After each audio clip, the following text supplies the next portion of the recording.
Motherfucker prior? Motherfucking fire!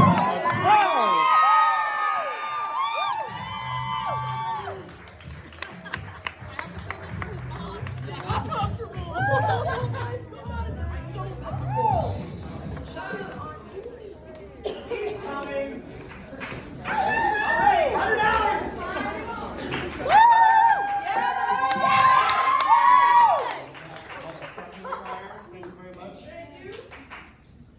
How y'all doing tonight? Cool. Thanks for coming out. Thanks for coming to Etsi Bravo. We're back live. We're doing things in person. It's been a long time since I've been on stage again, so can I have y'all do me a quick favor and boo me? Fuck you! Alright. That's entertaining.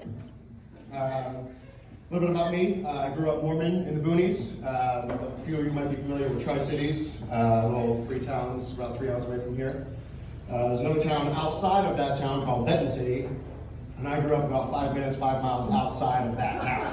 The neighbors had chickens and goats and sheep, and they had a llama to protect their sheep, which is actually really cool that they do that. My point being is that I had a different experience growing up. You know, I was exposed to a different culture, or rather I was kept from a lot of the culture that y'all were exposed to. And this really manifested itself after, after 3 kids and 18 years of marriage. My mom said, you know what, I'm not too sure about this whole Mormon thing, and also I'm gay, so I'm subscribing to this relationship. So she moved into Richland, Washington, which for me, coming from the middle bumfuck nowhere, going to Richland, Washington. I thought it was big city, fast living. I just thought it was the greatest. But that's really where these differences in culture really manifested themselves. And I think I was about 12 or 13 when somebody first mentioned the name Babe Ruth. And I, in my little Mormon state, said, "Who's that?" To which I was met with a response of, "What?" It was the angriest, most pissed off that I had ever seen anybody. "What? You don't know who Babe Ruth is? What? This is ridiculous. Are you kidding me?" And nope, the Titan of Terror, the Sultan of SWAT, the Great Bambino. And I'm like, I know about half these words right now. I got nothing. And they would all get mad at me like it was my fucking fault. Every single time it came up, it was always met with, I can't do this, I'm not even talking to you, and whatever we were doing, it was done for the day. I have to go home and hang out by myself for a day. But yeah, big shout out to my mom for walking around the Mormon church. I'm really happy I did not have the rest of that experience growing up. I think that I left right at the perfect time to have the perfect retrospective sense of, that was weird. And again, the perfect amount of knowledge to look forward at what the Mormon church is doing and what I would have done, and gone, glad I'm not doing that.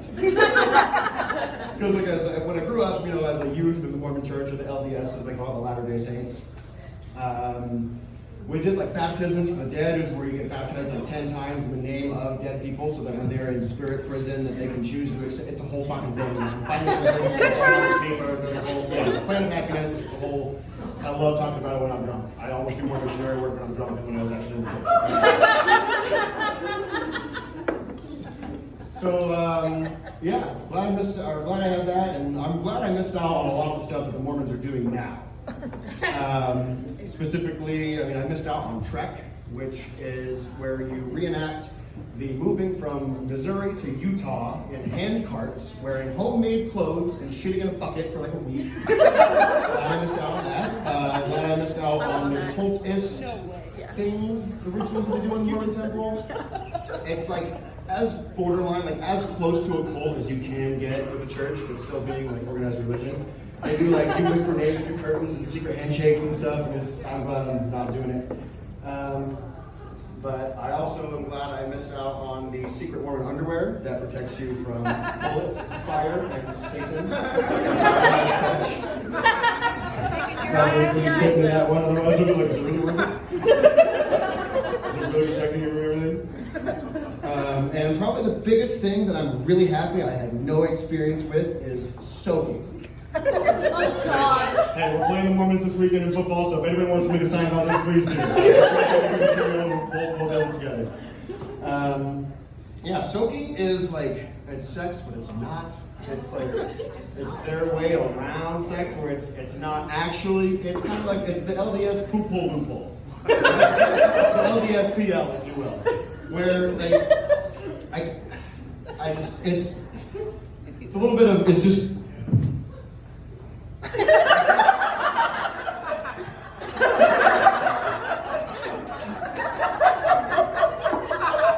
and you put it in, you just sit and you let it soak, and that's and I love it. And it's not sex. It's not sex. It's as close as you can get to having sex without breaking it in your mouth. Recently, I learned that soaking can be augmented through having another person join you while you're on the bed soaking, right? And it's a man and a woman soaking, nothing else, because you're Mormon. And you have your third person jump on the bed to simulate the motion of sex, but it's not sex. And honestly, that's just a Mormon menage a trois that I want absolutely no part to be of. That's my time. Thank you all so much for that. Keep it going.